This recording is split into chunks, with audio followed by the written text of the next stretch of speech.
Published 1827 Est, the 8th of November 2017. Updated 2000 Est, the 8th of November 2017. The husband of a jailed British charity worker has begged Boris Johnson to take him to Iran so he can see his family for the first time in 18 months after a gaffe by the Foreign Secretary threatened to double her sentence. Nazanin Zaharia-Ratcliffe has been held in prison on spying charges since April last year, despite insisting her trip was just a holiday.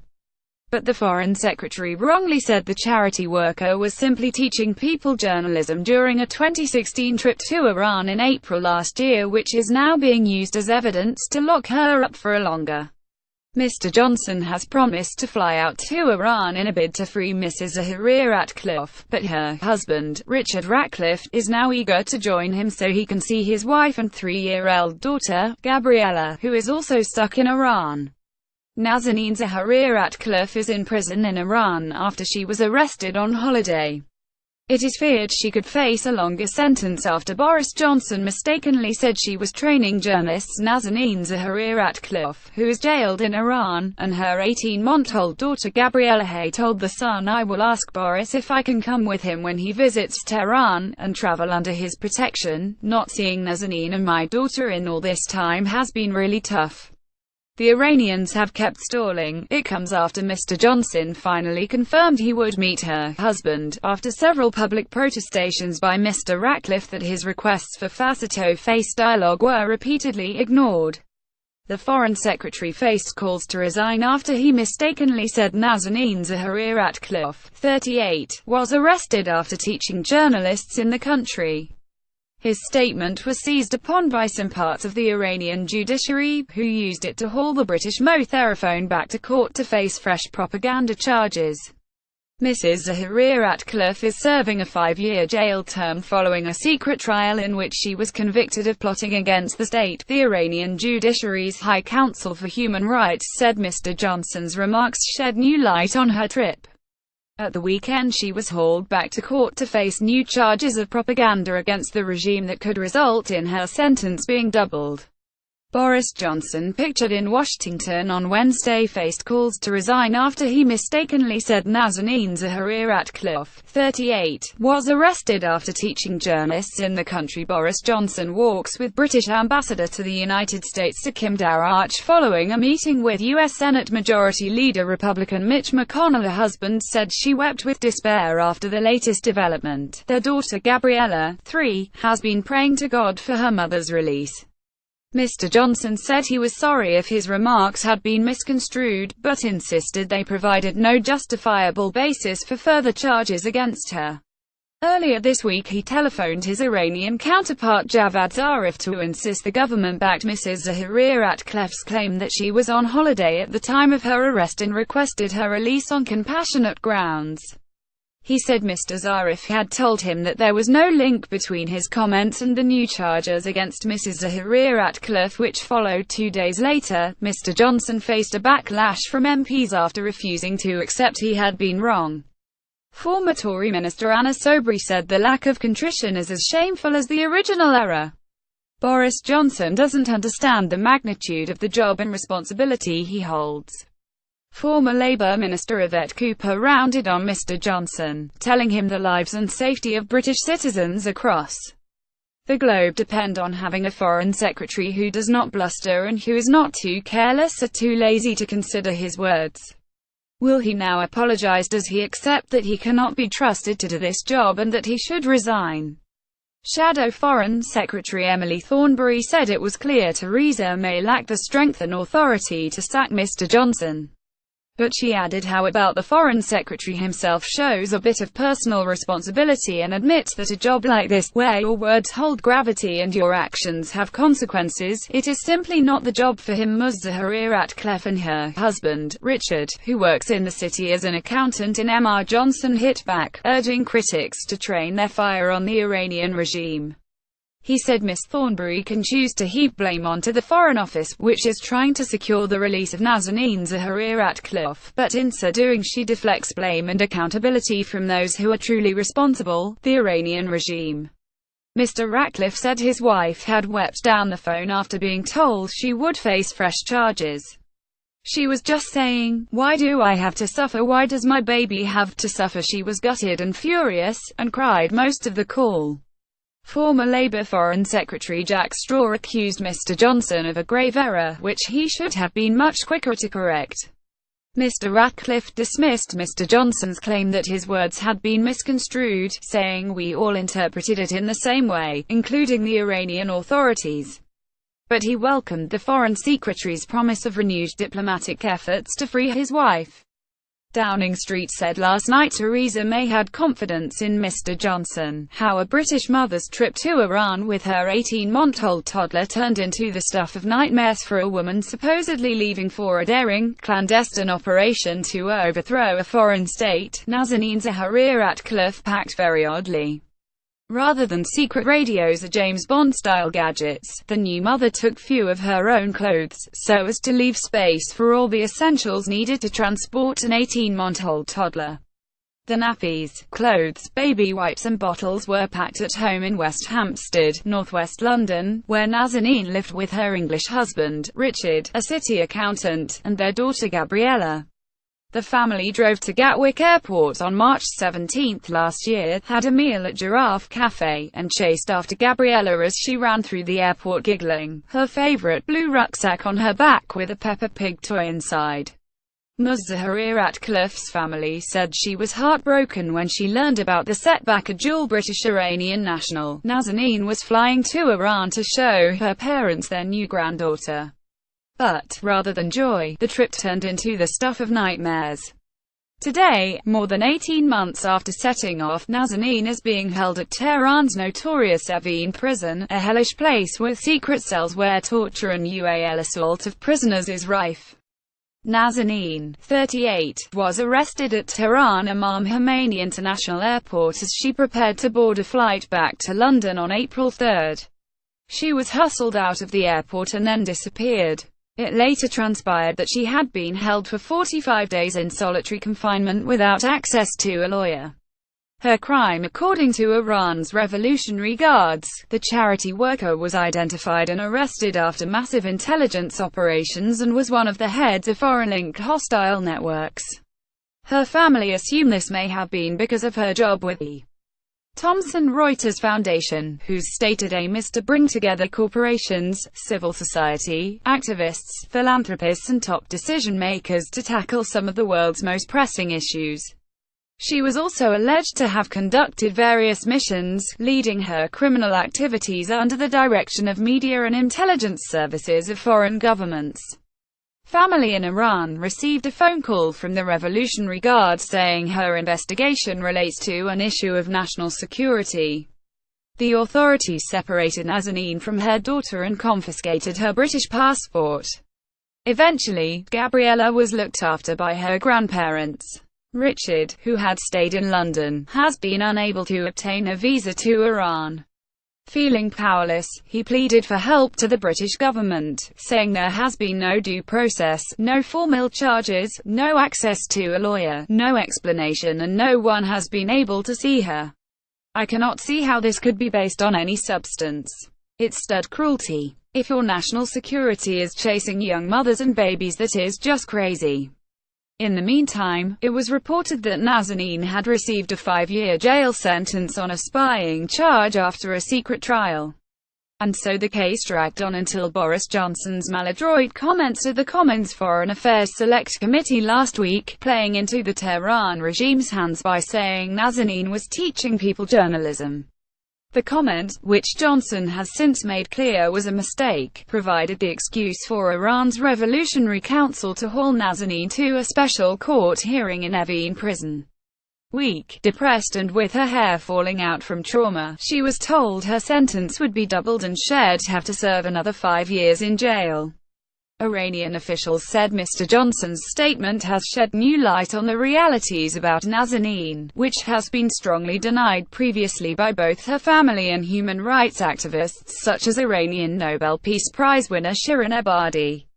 The Iranian High Council's website now carries a story headlined "UK confirms Nazanin Zaharia-Ratcliffe was not in Iran for holiday," adding Johnson's statement shows that Nazanin had visited the country for anything but a holiday. So what is the truth? The facts suggest that the Iran government, not for the first time, is guilty of a monstrous miscarriage of justice.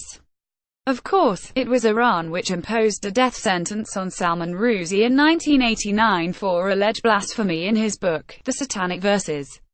Nazanin had always been open about her work, first as an administrative assistant for the BBC as a young graduate, and then with the Thomson Reuters Foundation, a charity which helps train journalists abroad. Boris Johnson has denied claims his comments led to increased action against Muzahir Ratcliffe, yet Thomson Reuters does not operate in Iran, so why would she use a quick visit to see her parents to teach people journalism? Thomson Group chief executive Monique Villa says she has nothing to do with Iran in her work and the foundation doesn't work with Iran anyway, so we have no idea why she has been detained. What's more, Nazanin's family point out she would hardly endanger her daughter by doing anything that would attract the attention of the hardliners who run the country, nor would she endanger the lives of her elderly parents who live there. The truth is that Iran's laws are so flexible that anyone can be charged with virtually anything, should the state security apparatus demand it.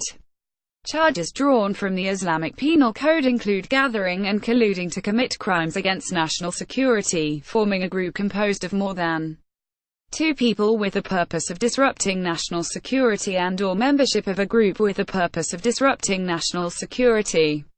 Other charges commonly used to prosecute human rights defenders include spreading propaganda against the system, insulting the supreme leader and insulting Islamic sanctities. Nazanin was initially taken from Tehran to a jail hundreds of miles away called Kerman Central, where she was held in solitary confinement in the Revolutionary Guard's interrogation facility. According to her husband, she was questioned for days in a bare room under a single light bulb, and told she would never see her child or family again.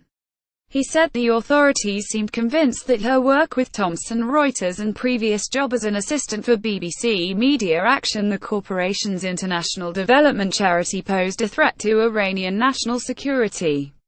He says they told her, if you just cooperate, this will be over. We'll let you phone your family. Nazanin grew up in Tehran, and was a gifted pupil who studied English literature at the city's university. Her language skills led to her to be hired as a translator for international charities such as the Red Cross and the World Health Organization. She was awarded a scholarship to study for a master's at London Met University, and met Richard through a mutual friend. They married in Winchester in 2009, which made Nazanin a dual British-Iranian national, and their daughter was born in 2014. Meanwhile, Richard's career thrived and he became an auditor in the city.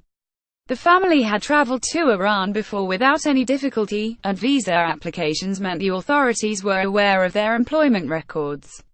Speaking yesterday of his wife's ordeal, Richard said she put on a brave face as always, but our daughter picked up on the fact that her grandparents were upset at having just heard about the sudden new charges. Gabriella is very sensitive and aware. She's obviously getting older, so she understands more what's happening around her, but not everything. Muzahir Ratcliffe's husband Richard was hoping she would be home by Christmas before the Foreign Secretary's comments. She knows Mommy is in prison and thinks of me as being in prison as well because we are only able to communicate via Skype. Gabriella thinks it is some sort of phone prison. She told her mummy on Sunday that she was praying to God for her to be released. Richard also says his wife has been subjected to psychological torture, held in solitary confinement with a light permanently on, and blindfolded when taken outside. The worst period was in Kerman, he told me. When Nazanin came out of solitary there, she was unable to walk unaided. After becoming depressed and suicidal, Nazanin was moved from solitary confinement to the women's ward, where she now shares a cell with 6 other so-called enemies of the regime.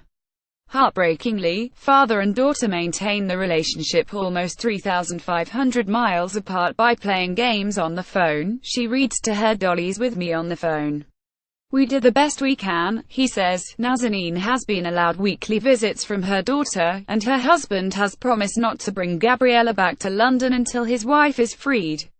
Until this week, Richard had hoped his wife would be released before Christmas. He says, my wife only went to Iran to show off her baby to family and friends. She was doing the most normal thing in the world. How they can make up to these charges is difficult to comprehend. Richard Ratcliffe revealed today that he has still had no contact from Foreign Secretary Boris Johnson following the gaffe. The city accountant said he is unable to get to Iran to visit his daughter because he cannot get a visa, but added it would be great to go with the Foreign Secretary when he goes.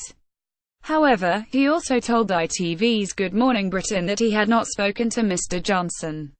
Speaking about the gaffe, Mr. Ratcliffe said he said it on last Wednesday, and he also said it in the context of condemning Iran and saying, listen, she was just there training journalists and that's fine. So at the beginning I was like, oh, finally the government has condemned what Iran is doing. And then I thought, well, no, that's not quite right. Didn't think more of it until suddenly 2 days later she was taken into court again, into the Revolutionary Court. He was then asked on the show, presented by Susanna Reid and DailyMail.com US editor-at-large Piers Morgan, if that was as a direct result of what Mr. Johnson said. Mr. Ratcliffe added it wasn't clear on the day she was in court. The following day the judiciary published an article on their website saying the UK has confirmed that Nazanin wasn't on holiday. Richard Ratcliffe said he is unable to get to Iran to visit his daughter because he cannot get a visa, but added it would be great to go with the Foreign Secretary. There's an attempt with this sudden new trial to try and frame her for something else. The crime SHES being accused of is spreading propaganda against the regime. So connecting journalism training, and, of course, being a journalist is fine, training journalists is perfectly fine, but it can be used and spun in ways, this is why we've got her, there's more, her family just say she was on holiday but she wasn't really. Talking about his wife's response to Mr. Johnson's gaffe, he said first, she heard being taken into court, and meeting Judge Salavati, so her instant response was just bewilderment and just crying down the phone. She was in tears as a result of being taken in court.